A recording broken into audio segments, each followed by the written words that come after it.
Broadcasting from the Business RadioX studios, it's time for Workplace MVP. Workplace MVP is brought to you by R3 Continuum, a global leader in workplace behavioral health and security solutions. Now, here's your host, Jamie Gassman.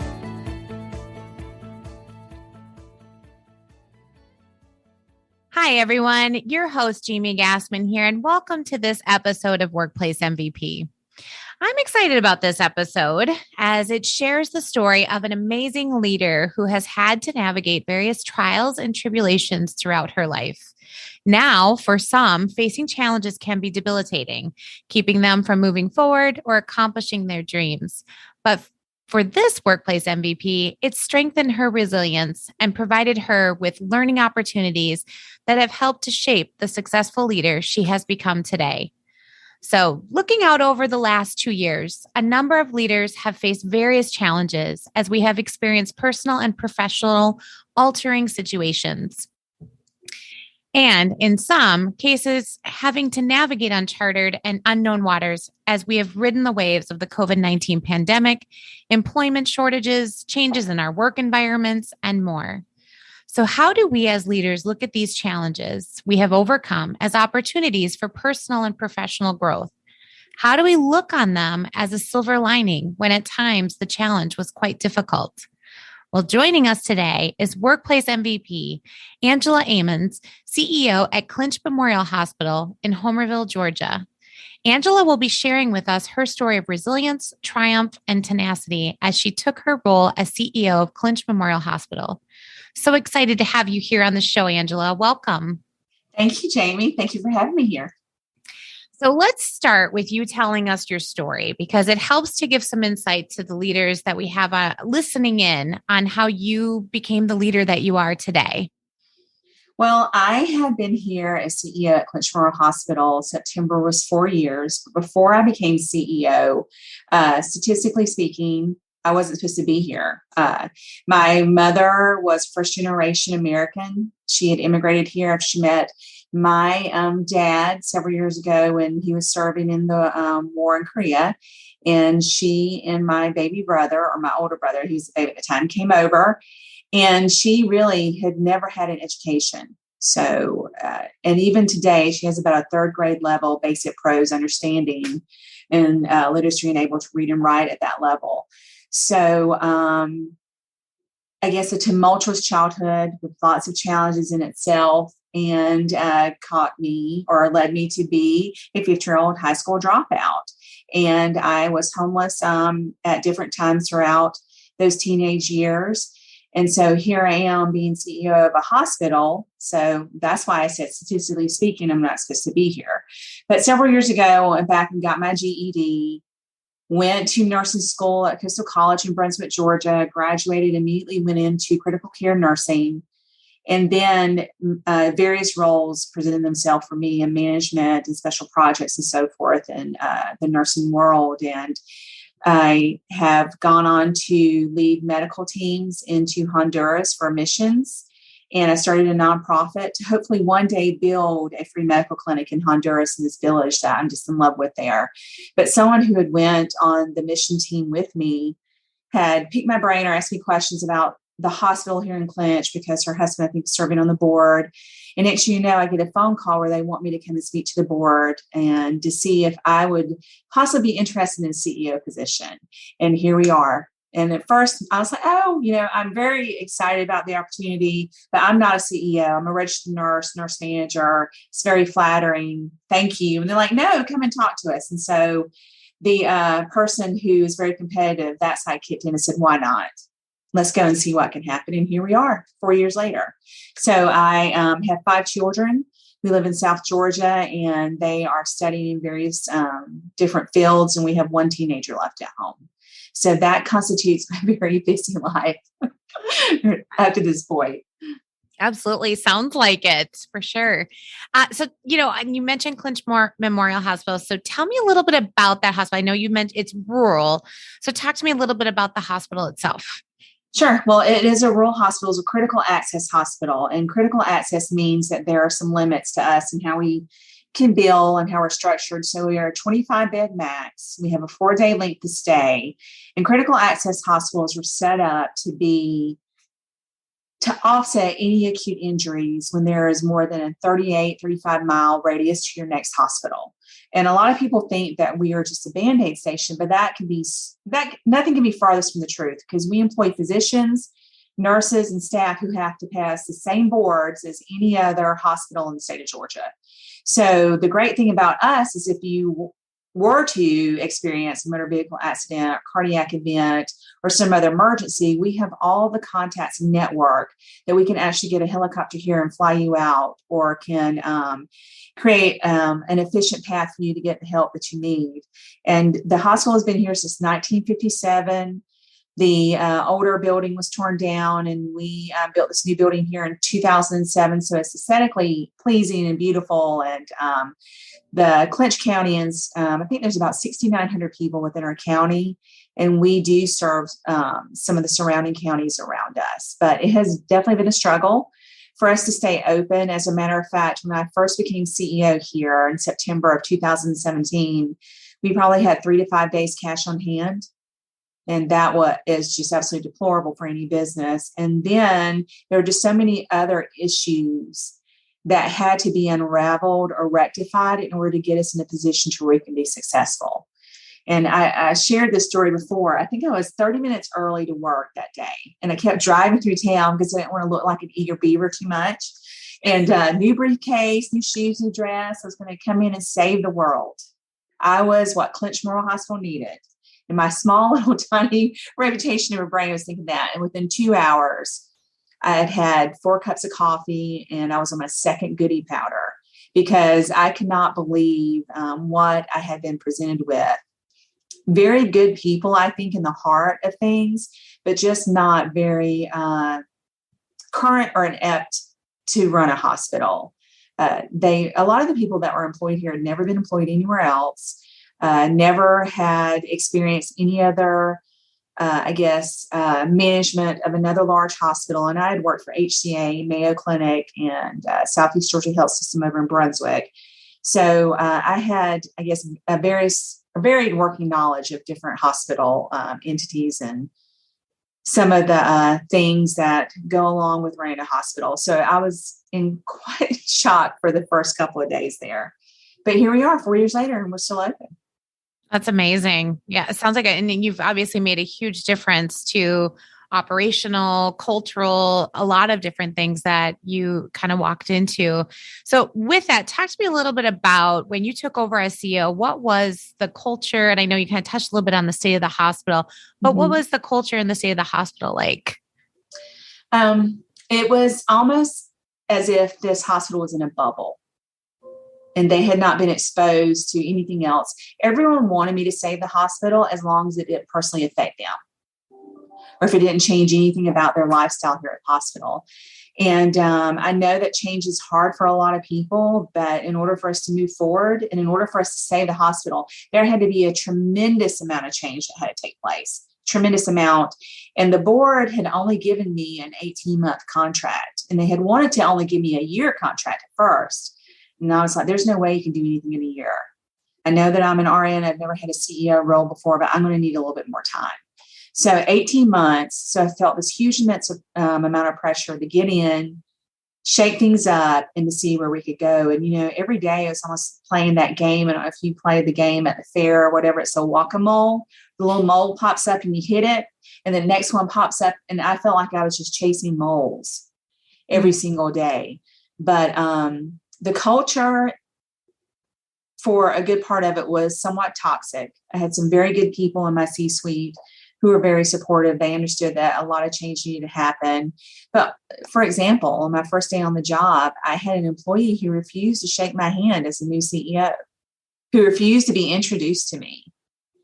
And that was it had taken me aback, because I had been employed since I was 15 years old, working 2 to 3 jobs at times. And it didn't matter what job I held, whether it was a waitress at Shoney's, or I was working in retail, or I was working at an engineering company. There was this level of respect that you give to people who are your managers, or the position they hold, or just respect for the next human being. So I just remember walking away from the employee and go, you know what? They don't want to meet me right now. We'll come back, thinking, what in the world? And then I remember a nurse who refused to even look up from the desk and speak to me until I finally had to tap on the desk, say, did you not hear me say hello? And they're like, oh yeah, I heard you. And I was like, okay, so this is going to be a very interesting job here. But it was just whatever was allowed. There was limited accountability, very limited follow through, very limited amount of expectations set. And I think that previous CEOs had done the best they could, but it was just an immense project. So I just started to decide to chip away at the little things. And a very wise woman in a church that I used to go to used to give advice to all of the newlyweds. And they said, honey, she said, you need to start out like you can hold out. And the new women like, what are you talking about? What does that mean? If you want to be sugar and kisses and full face of makeup every single day, you got to do that for the rest of your life, because it's not fair to the husband when 3 months in, you're tired of that and you revert back to another lifestyle. So I've taken that kind of advice into the business. It's hard for you to start out easy and then have to get harder because your employees are not going to understand that. So I believe in being tough but fair and being very direct from the get-go. Tons of respect in there, but I had to be very direct with some of the things. So I remember going to my CNO, and she is a phenomenal employee, and I don't know what I would do without her. But I told her about my experience with a nurse, and I told her, I said, get it cleaned up and get it fixed immediately, or I'm going to have to take care of the issue. Because if she's doing that to me as a CEO, I don't know what she's doing to the public. So we need to rectify the situation immediately. But it was just instances like that. And then the community, being an outsider, not from here, being half Asian, I think has been hard to accept at times. There's a lot of judgment, especially when you're a female CEO, when you're taking on a role like this. And I even heard negative comments from people who I thought were my friends about how I potentially got the job. And so it was just hard during that first year to be tasked with trying to save a hospital, change the culture, and then dealing with the personal attacks that come with that. And it's still not easy. I think once a quarter, I make someone upset in the community. I'm in this closed Facebook group. How do we remove the new administrator? And I've been here 4 years, so maybe when I'm here 10 years, if I'm still here, maybe I won't be new anymore.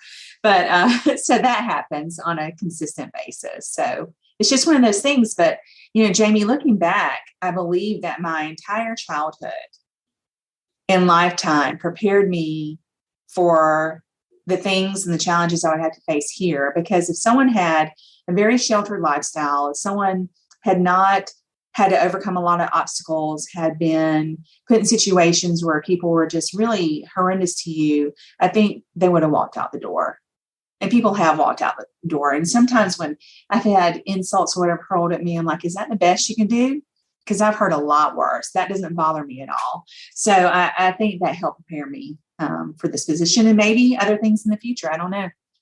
Yeah. Wow. Yeah. And that definitely sounds really challenging, because you're trying to make a difference and, having people understand and provide that respect to help along the way would make it that much easier. But it's almost like they've created those obstacles. So looking at that, because change is hard. Change management is especially in an organization where it sounds like they probably had multiple CEOs that had come and gone prior to you coming on board while they're trying to fix the situation. And, creating change can bring so many, additional obstacles in and of itself. So how did you approach that? What were some of the ways that you approached that change management process, knowing that you were already getting kind of some deflection of, frustrated feelings and disrespect? And how did you kind of implement that? What were some of the ways that you approached that you feel helped to kind of overcome some of those challenges?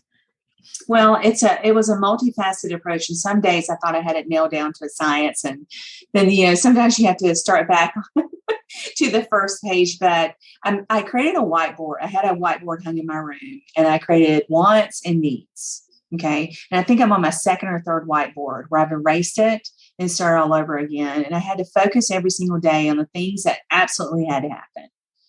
whether it was applying for accreditation, looking at our charge master, going back and looking at policies and procedures, and things that are supposed to happen on a routine basis hadn't happened in years.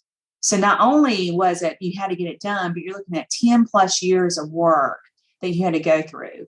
But just looking at that and being able to cross off with a red marker the things that we accomplished kept me going. And rallying the team, I had to make sure that the board had my back 100%. And at times, it can feel like they don't, but you have to remember the end goal, okay? And to remember, as long as you know that you're performing at your best capacity, your feeling for that day cannot be dependent on the feedback you get from somebody else. And being a novice CEO, being very new at my role and being unsteady for the first 6 months, I probably caused a lot of undue stress upon myself, wanting positive feedback, wanting it, you're doing a great job, wanting the employees to like me. And guess what? I didn't get it. I didn't get it at all from the community. And I've had some bad discussions with boards and with employees. So then I had to come to the sharp realizations like, Angela, you're wanting fuel for your fire that you're not going to get. You're going to have to learn to stoke that thing on your own and not wait for positive feedback. Just keep your head down and do the best you could. So I created a good team of immediate support in the C-suite. And I was very direct with all of them and said, look, I'm a very transparent person. I'm never going to be 100% right all the time. I will fail. I will do my best to admit the times that I failed, but I need you to be able to admit that with me as well. And together, let's come up with a solution. Don't think you have to hide anything. I don't want you to hide anything. If you don't know an answer to something, just admit that, because I'm going to do the same thing with you. And we set some goals, and we gave everybody a toolbox to be able to reach those goals. And if you couldn't get there, we had to give you the opportunity to seek employment elsewhere. And a lot of people in our county thought this hospital was established to be an employer of Clinch County, and that could not be farther from the truth. The hospital was established to provide excellent patient care for anyone that came through that door. And we are tasked with making sure that we have the right people in place to do that. Okay, so there was a lot of nepotism that we had to alleviate within their facility. And there were a lot of hurt feelings associated with that. And a lot of people just thought it was a personal attack, but that wasn't true. So that was one of the things that we had to do, and we're still facing. And I think that a lot of people, a lot more, the percentage is shifting to where people understand that. And I used to tell my children, I still do, remember, you are the average of your friends.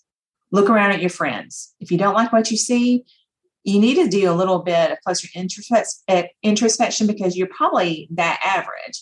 So when I became CEO, there were years of people that I'd worked with who had heard I'd taken the position and said, Angela, we always want to continue to work with you and for you. If anything comes open, let us know. So for the first time in several years, we had people who could get jobs anywhere, but they were choosing to come and work in Little Clinch County, BSN, master's degrees, years of experience with compliance and so forth. And so that made my job a lot easier, is having a great team who had the same work ethic that I did, and who believed in just staying until the work was done and being honest and laughing at each other. Now, there has been times when we have had spats, but that in the day we leave with the respect that we're just here for the common goal. And I think if it had not been years of me doing the best I can in previous jobs, and that reputation would have not followed me.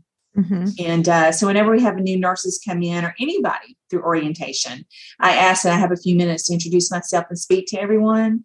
And I tell them, you are in a constant job interview every single day you show up for work, whether you believe it or not. So it's important for your uniform to be right, the dress code is appropriate, for your personality to be on spot, because you don't know the person that you're working with next to you will be a future employer, a future reference, a future anything. So that's the way I try to operate in. That I don't know if any of the people that are working for me, I may not be working for them in the future. But I think that has what helped me be as successful as I am and to obtain the positions that I did, is that earlier on, when you're homeless and you're by yourself and you don't have anyone to help you, there have been some pretty dark moments in my life. And even whether it's the shame or the realization of the lack, I go, you know what, Angela, the only person that can change this for you is you. There isn't one person on the face of this earth that owes you anything.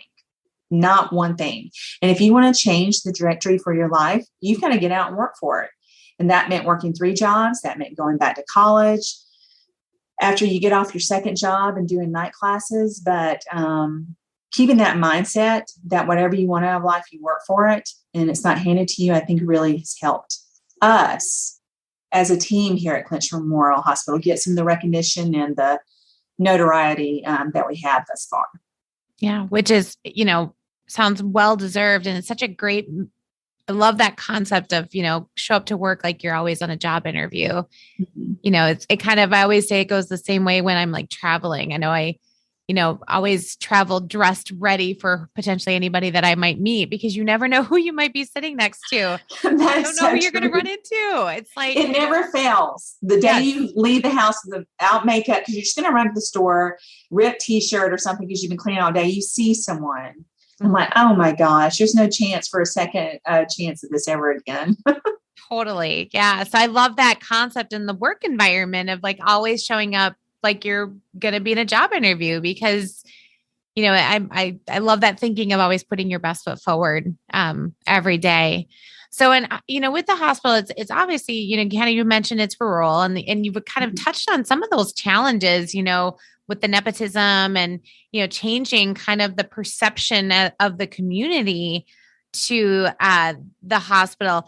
What are some of the other, with it being rural, what are some of the benefits that it has, but then also what are some of the challenges or obstacles you've had to overcome with it being a rural hospital? Are there things that have created it, maybe some barriers to it being, more rural, I don't even know if that's a word, rural yes. in Georgia. So it is extremely challenging for us because rural usually means a high poverty rate. So getting people to use your hospital or ancillary services is extremely hard because you usually have a higher uninsured rate or Medicaid or where they're really don't qualify for that.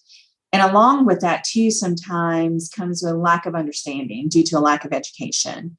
Most of the people who do go off to get college degrees usually stay in the area that they're getting the college degree from, and very few move back.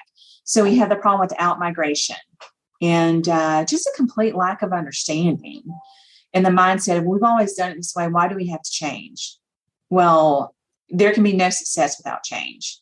A very good friend of mine, and he happens to work here, said there can absolutely be zero growth, personal or professional, without conflict. So it's going to mean there's going to be a time of being uncomfortable or a little bit different in order for us to see some change. So that's hard. And one of the things that was challenging for us coming in was that we were a hospital that was slated to be closed. We were on the closure list. And hardly anyone had ever heard of us. We were sometimes confused with a hospital in Charlton County that closed in 2014. So going in as the underdog and having everyone who could go to bat for you, the legislators, your representatives, people who wanted to issue grants, knowing that you might be a sinking ship, they did not want to work with us. So that was extremely difficult and extremely challenging. And then having a board who's a good-hearted board, but was void of the healthcare management aspect, didn't understand a lot of the terms of a critical access hospital. See, critical access hospitals are set up much differently than PPS hospitals. Usually in any business, if you want to make a profit, you save money, you cut back and you put money in the bank. Critical access hospitals are set up differently. So we get 101% of all of our charges that are presented to Medicare. And at the end of the year, we do a cost report. And if we have not reinvested every dollar that Medicare gave us, we have to give them money back. Wow. And trying to get the board and people to understand, well, why is that new CEO buying all of these IV pumps or upgrading their computer systems or hiring more people? Or why does she increase salaries? Because all of that goes in our cost report. And so it is it's a game. It's a game how to play this and how to navigate that to make sure that we get credit for every dollar that comes through here. And at times it can be very, very stressful if you're looking at you're facing a possible payback at the end of the year because you work so hard, your staff works so hard. The last thing you want to do is write a check for $1 million back to Medicare. I mean, it's just so defeating to do that. So understanding the nuances of that and trying to get your hands and head wrapped around that was extremely challenging, because the community would, post something in the paper to the editor. Well, why did she get rid of this long-term provider in the community? Well, it really was not feasible for us to continue in this relationship. Or why is she buying a car for an employee? And so a couple of years ago, we were trying to find a creative way to keep employees here, to retain them and to recruit them. And I did not like sign-on bonuses because that defeated everything that anyone who had been here for years and the work that they were doing. So what we did was created a driving excellence program.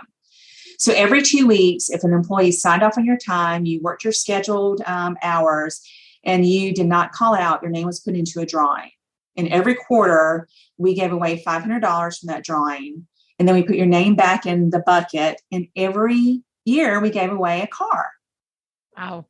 To an employee. So that got a lot of publicity for us. And there was a lot of people who wanted to come work for us because we were thinking outside the box. But the community couldn't understand that. And I tried to explain to them, well, depending on a cost report, depending on the employee that we give it to, it's not the face value of the cost of this car. And every time an RN leaves our facility, the average cost for recruitment and retention and getting them back is $50,000.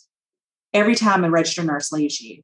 So if we have 10 registered nurses walk out the door every year, it's costing us so much money. So this is a very little small effort that we can do with that type of thing. But getting the community to understand that has been hard at times, but we just keep pressing on, trying to think outside the box and doing things that we've never done before. We created a farm to table approach during the middle of the pandemic. We had a lot of farmers locally who couldn't get their vegetables, produce and fruit to the market because the pandemic shut everything down. And one of the farmers reached out to me and said, Angela, can you buy some blueberries? All of our suppliers have just dried up and they're just dying on the vine. It's absolutely. And so it started getting my mind thinking. The restaurants may be closed in New York and Atlanta, but every hospital in this nation is still open. How can we help our local farmers? So I picked up the phone, called some other hospitals, and they bought some. We started this food collaborative, in which offset into another thing of where we try to give our employees B-grade vegetables from local farmers so they won't go to waste in the field.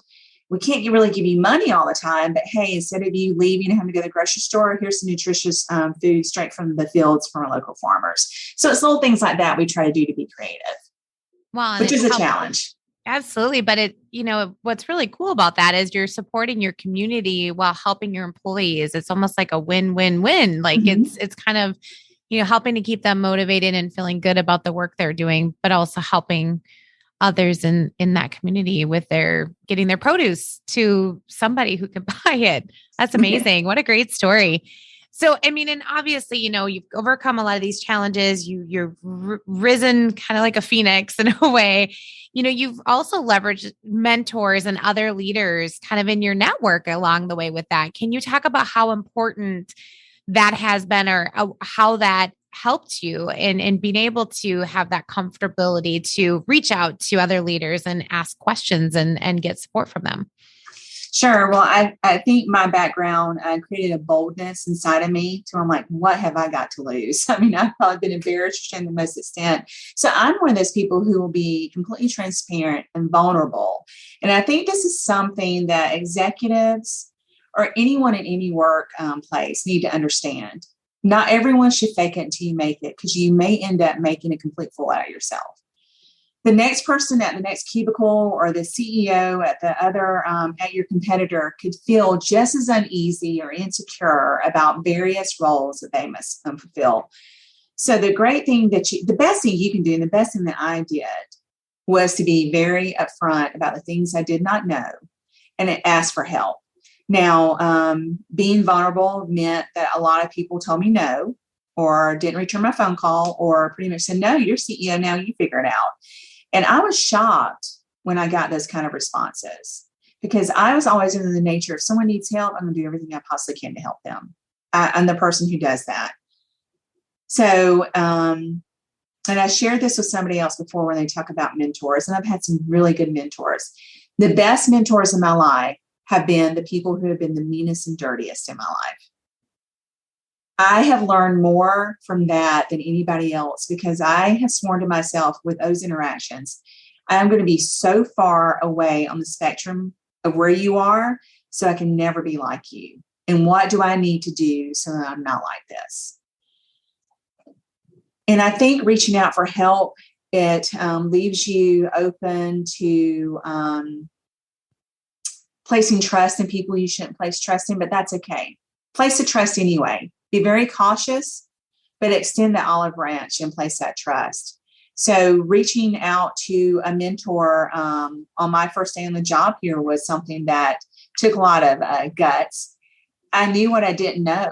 And I knew that as a new CEO, I needed some help here. So I had researched powerful CEOs who are doing something and shaking things up in the critical access world.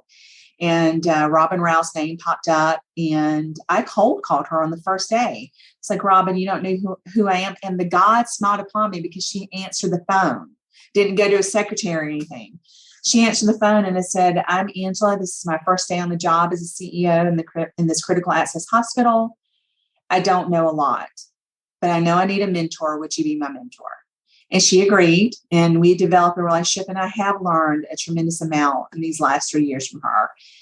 But taking that chance and letting her open doors for me led me to meeting other people and introducing myself and really stepping outside of my comfort zone. I'm a huge introvert. I'm on all day, and there's nothing more than what I want to do is go curl up at home with my dog and cat, read a book, and stay inside. And I can stay inside my house for an entire weekend. But I had to learn that my position meant for me to get out of my comfort zone and network. So I remember the first conference I ever went to. I shot out to some of the sessions that was going on, and I ran right back to my hotel room. I wanted to avoid the cocktail hour, the meet and greet hour, because I felt that I was not adequate enough to mix and mingle with other CEOs, even though I held the title as CEO. Even though I was pursuing a master's degree, even though I had overcome so much that would put people in a grave and that would stop people years ago, I let my inner voice tell me, you are not there yet. How dare you get out there and give a business card, introduce yourself as a CEO when you're so new in the game? But you know what? I'm looking back now, I wish it had not stopped me. And we let our inner voice and fear stop us from stepping out and obtaining the things that we should obtain and going after the things that we should because of that voice, and also criticisms from other people. And that year as a new CEO, I remember sitting in a session for this group called Hometown Health, and someone won CEO of the year. And I was like, I'm going to win that one year. I promise you that. The next year I won it. And there were a lot of people who felt like I shouldn't have gotten that award. And I knew it and I could sense it. There have been people who've been CEOs of hospitals and rural hospitals for years and hadn't gotten it. And then the next year I was asked to give the keynote message or a speech at the same conference. And my opening line was, a year ago today, I received CEO of the Year award. And I said, just like a lot of you who are sitting in this audience, I didn't think I deserved it. And I can feel the tension break in the room. And being vulnerable in that moment, I felt let them be open to the rest of my speech. And we got Hospital of the Year that year after that speech was over. But mentors have come in different shapes and sizes. Some of my biggest mentors now are my employees that work under me. And I hate to say work under me and work with me. There are some hardworking, very smart, intelligent people that teach me things every single day.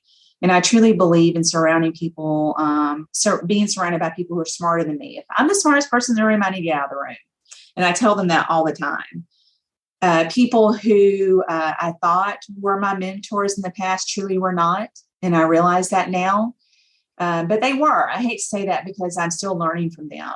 And being in the position of being mentored, I think it's hugely important that I try to mentor someone. And I'm usually shocked and taken aback when I get someone that reaches out and say, will you mind being my mentor? And I'm like, you want me? Are you sure? But sometimes people just want friendship to know that we're not in this alone.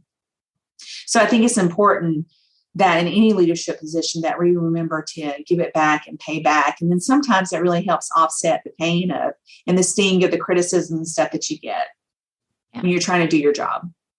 I love that concept of like reaching out even just to be a friend or have somebody there because, there's a lot of leaders or there's people that I've heard this from that say it's very lonely at the top.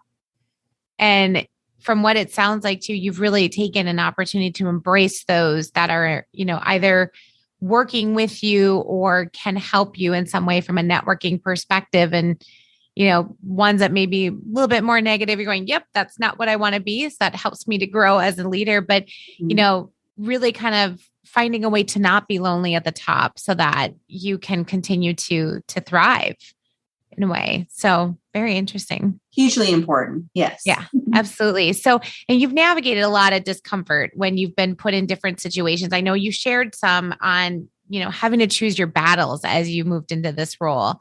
Can you talk a little bit about that? Because I know sometimes, when you get into like that leadership role and you go into a meeting, you're like, okay, this is something I have an opinion on. I should fight for it. But I think what was really interesting about a previous conversation you and I had, where you shared some examples of, yep, that's not a battle I'm going to take on. I'm going to choose my time when I take that battle on. I'd really share a little bit about that and how you were able to kind of learn some control on that and choosing your battle, because you ran into several obstacles where you had to do that. I did. Several comments I want to make about that. One is that you can't want more for people than they want for themselves. Okay. The disappointment stops when you realize that. So with employees, and I'm still trying to get past this, I hire really quickly and I fire slow. And a lot of time people think that, oh, this person has a position, so they should know better. They already should know better. But that's not true. You've got to be able to have some very tough conversations. Now, don't criticize a person every single day that they're walking in the door, but for the bigger things, or for, hey, do you want my help with this? And let me tell you how I thought this meeting went today. Same thing with my board. They were a fairly new board when I started, and we were each trying to prove ourselves. And there were some very tense conversations that we've had to have. And me not having that boardroom experience before, I learned that I had to learn how to regain or gain my composure and pose questions in a different manner. Or if I didn't get a yes today, it doesn't mean it was a permanent no. That I just had to redirect and find out what the root cause of the issue was and then just re-ask at a different time. So I learned that I don't have to go in and be the fist on the table or get my way. And instead of going, are you crazy? I just really hear that come out of your mouth? That I may not get such a great response. Instead, I can word it like, I really appreciate your feedback on that. Can you explain or elaborate a little bit further on what you're trying to convey here? Because I'm not quite sure I'm on the same page with you. Same thing, but completely different ways of saying it. And it was very hard for me to come in to this environment because there are some very strong personalities. And anyone who's ever managed a team of physicians or have had to be a CEO of a hospital or a physician practice, physicians at times can be hard to manage, especially if they've been allowed to run the show for an extended period of time. And we as females, not only do we constantly second guess, well, do I deserve to be in this position? Should I ask for a raise because I'm not sure I deserve that? Should I say no to this, even though that I know it's out of my scope of practice because I really have got to prove myself? Not only that, but then we have to battle with the inner voice of, you're fat. If you're a little bit skinnier, you look better in that suit. Or do you really need to eat that donut today? Should you be eating both sides of that bagel, Angela, before you came to the office? But we constantly worry about our image. And so I remember a physician who was well respected in the community. When I walked into a meeting, it was a med staff meeting, he called me out and he says, Miss Ammons, have you lost any weight? Because it doesn't look like it. And this is with a team of other professionals and doctors. And everybody else kind of giggled uncomfortably. And after the meeting, I said, is this something that happens all the time? And they said, well, yes, that's just how he is. You just have to deal with it. And I was like, no, let's not have to deal with it. And other people say, oh, just don't worry about it. That's how they are. I'm like, you don't understand something. In any other setting, this person would have a lawsuit against them if you're telling me this is how they treat everyone. So I had my back against the wall just because I didn't have another physician and so forth. So I told myself, you're going to fight this battle, but you're going to fight it at the right time. But still, I would get a phone call randomly, from this person. They were saying, AA, because Angela Ammons, I only have one question for you. And I'd say, yes. What's your question? Are you still fat? And they would laugh and hang up the phone. And I'm a size 8 to 10. Average female in America is 14. So I never consider myself fat. Well, we all do a little bit. But I was like, oh, my God, not only do I have to worry about 3 days cash on hand and payroll, I've got some idiot asking me about my weight in a professional setting. I'm like, oh, my God. And then I would walk in to a performance improvement meeting, a CQI meeting, and this person would say, I think our next performance improvement plan should be to reduce Mrs. Ammons' BMI because she's really not overweight. She's clinically obese. And I would appreciate it when you go on your walking club tonight, if you happen to run past my house, to call me and tell me so I can hold my china cabinet in place so the china doesn't bounce out. And I remember a new physician that I had hired sitting there staring at him. And his collar was getting red because he was new and he didn't know how to navigate it. It's just like, I cannot believe this behavior is happening here. But another time in another place, I was able to address it head on. And that behavior towards me does not happen any longer. I was able to stop it. And I believe that I have gained enough respect for myself that I can go towards to anybody in the community and say, this is a behavior that's happening. We could get sued for this type of behavior. This is lateral violence and harassment. This will not be tolerated in our facility anymore. And I said that. And so as far as I know, it has stopped. But I had to remind myself that I could not walk out the door every time it got uneasy for me, or every time it was not comfortable, or every time I wasn't getting flowers and champagne tossed at me for doing a good job.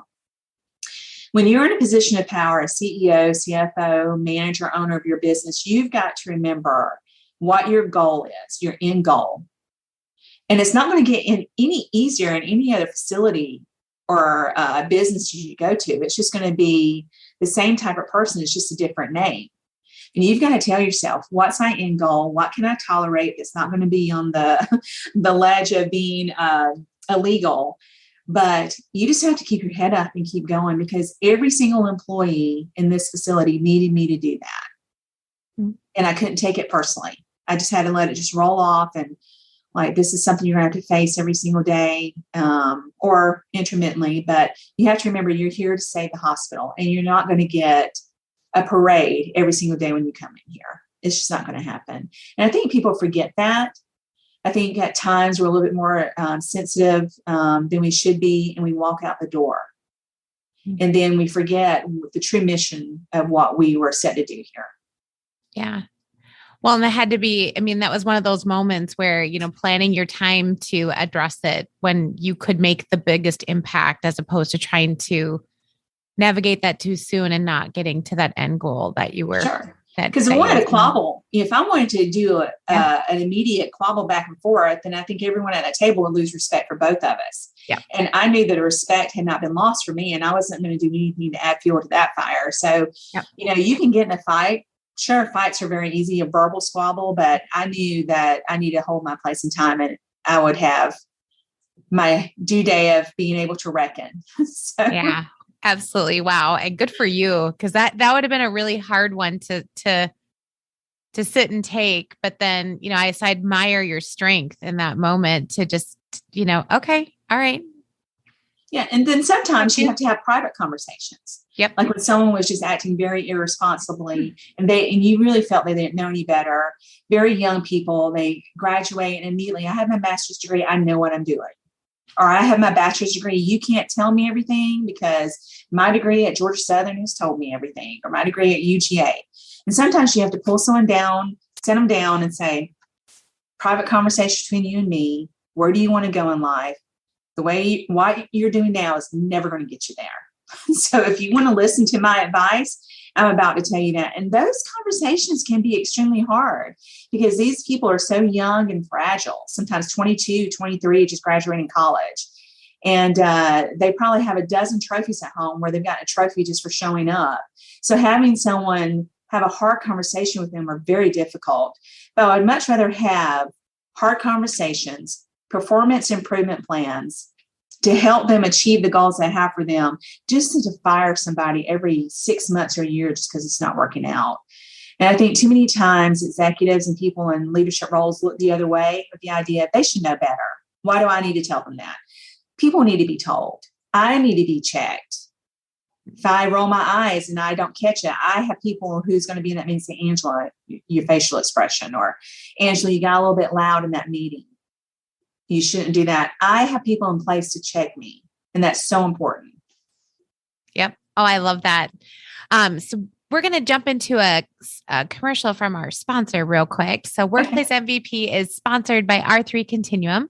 R3 Continuum is a global leader in providing expert, reliable, responsive, and tailored behavioral health, disruption, and violence solutions to promote workplace well-being and performance in the face of an ever-changing and often unpredictable world.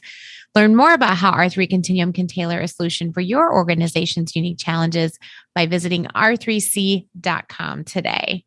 So I like that thinking about, having somebody in place to check yourself. That is so spot on. I completely would agree with that. And, I tell my staff as well, it's okay to call me if I'm on something too. I expect the same in response. So in looking at some of the key learnings that you have as a leader since taking on this role, what would some of those be? One of the biggest things is never stop learning. Some people are like, I'm CEO. I never have to go back for anything because I don't need to know anything else. That is not true. I work, and I think all of you probably work ungodly hours, but I'm always looking for other avenues to learn and improve. Is there a conference that I can attend? Is there a podcast I need to regularly listen to on my commute? What books do I need to read? Who do I need to continue to mentor me so that I can be sharpened? Because iron sharpens iron, right? So a lot of people would not have done this. And a good friend of mine said, I would have never made this call if I were you. You've got some guts. After winning Hospital of the Year Award, which was a backup to being CEO of the Year Award, which also in the middle somewhere, I was featured in Time Magazine. This hospital was featured in Time Magazine for some of the work we've done. I couldn't understand something on the financials of our financial report. And I had a good friend who was the CEO and CFO at another hospital. And I reached out to him. Carrie Trapnell at Albert Memorial has been a godsend to me. And I said, Carrie, I don't understand this. Can you help explain this? And maybe we should put this in another format. Well, a lot of people would have responded, didn't you just win Hospital of the Year? Or, you're supposed to be the rock star. Why are you asking for help? He did. He's like, sure. What do you want me to show you? What do you want me to do? And without being vulnerable and asking for help, I would still be in that one place. So I think it's important for us to realize when we need help, don't be afraid to ask for it, and to continue to educate ourselves. I mean, I thought I was done with school, but now I'm thinking maybe I need an MHA on top of an MBA, and maybe I need to join these organizations and so that I can continue to be better, because you don't know what the future holds for you. When I was a 15-year-old high school dropout waiting tables at Shoney's, and that was when they had the god-awful, ugly uniforms back in the day. I don't know if you have ever eaten at Shoney's, but it was a green wraparound polyester skirt and this green and brown plaid top. I couldn't see past me paying the bills at the end of the month and working there. So you never know what the future is going to hold for you. You never know what's going to become of that. So always try to prepare yourself to be better. And I remember going to yard sales and checking out books. During that time, I was a dropout, where there was law books. It was college books on geometry and so forth. I'm telling myself, okay, you may not be officially enrolled in school, but you need to read over this. You need to try to get ahead of the game and that type of thing. So I think it's incredibly important to continue to educate yourself and to learn from other people. I think that's probably the best advice that I can give everyone. Great. So in looking at your career and how you've grown, I know you've mentioned it a couple of times, that voice of fear in your head that we all have. Mm-hmm. And, what I'm curious about is, how do you overcome that voice of fear? It's almost like imposter syndrome, right? Especially when you get into leadership roles. Sometimes you show up at that table like, wow, do I really belong at this table? And it's like, but you do. And how do you find that voice of believing in yourself? Because there's a reason you're at that table. You earned it. You've mastered certain things that have gotten you to there, whether it, maybe it, even if it's not educational or any of that, it's your work ethic, your integrity. There's so many other things that get people into those roles. Can you talk through how you overcome that fear? How do you make sure that you show up believing in yourself at those, whether it's a meeting or it's a presentation or it's just the day-to-day workplace?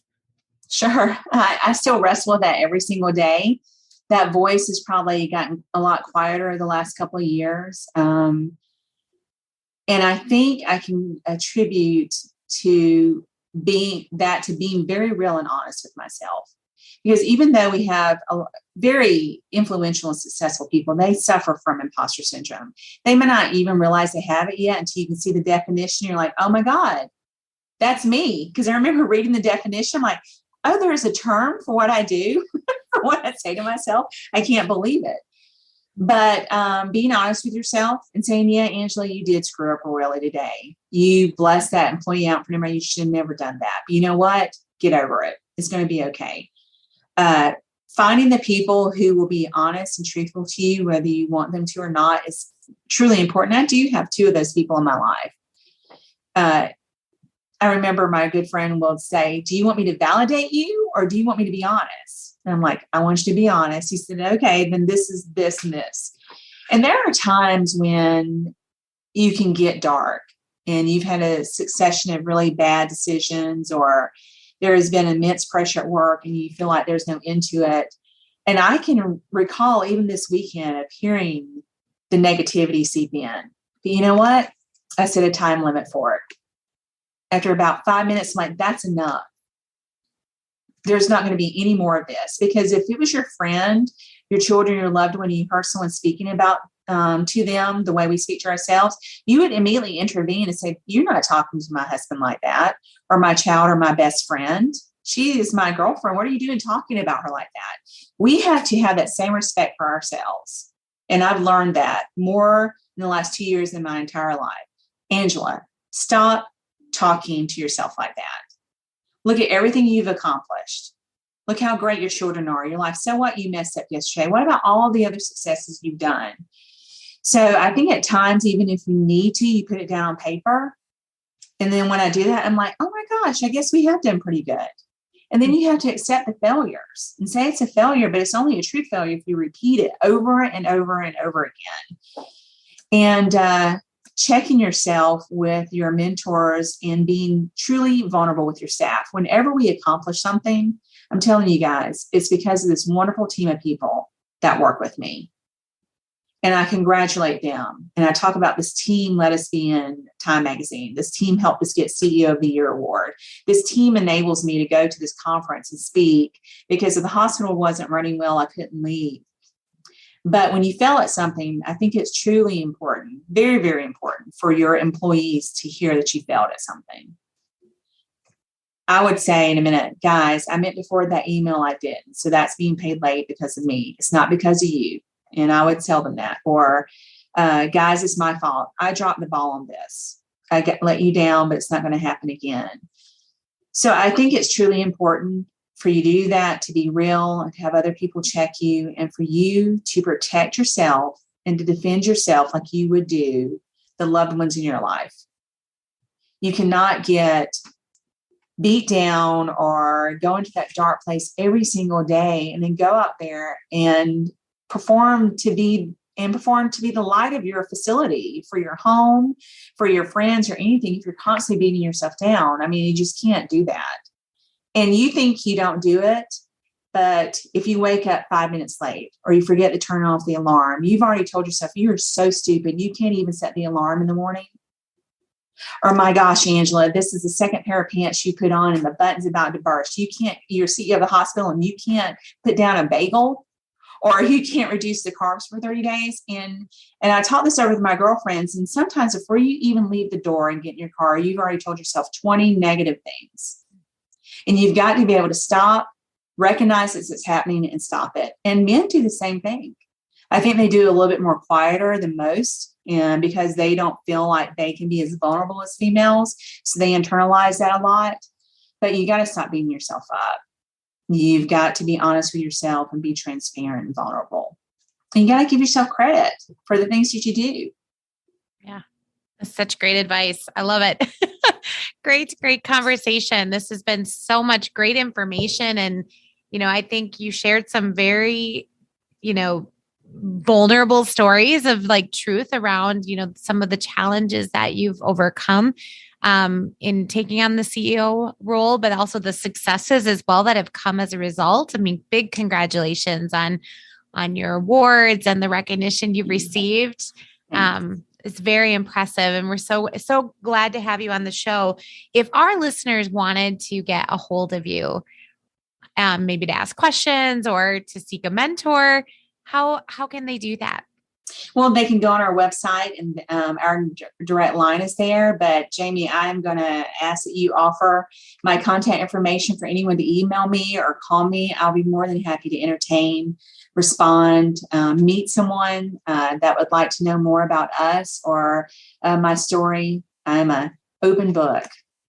Love that. Well, thank you so much, Angela, for being on our show. It was such a pleasure to interview you and hear your story, and truly inspiring. I learned a lot from you. So thank you so much. Really appreciate you being here. Well, thank you for having me on. I really appreciate it. Absolutely. And we also want to thank our show sponsor, R3 Continuum, for supporting the Workplace MVP podcast. And to our listeners, thank you for tuning in. If you've not already done so, make sure to subscribe so you get our most recent episodes and other resources. You can also follow our show on LinkedIn, Facebook, and Twitter at Workplace MVP.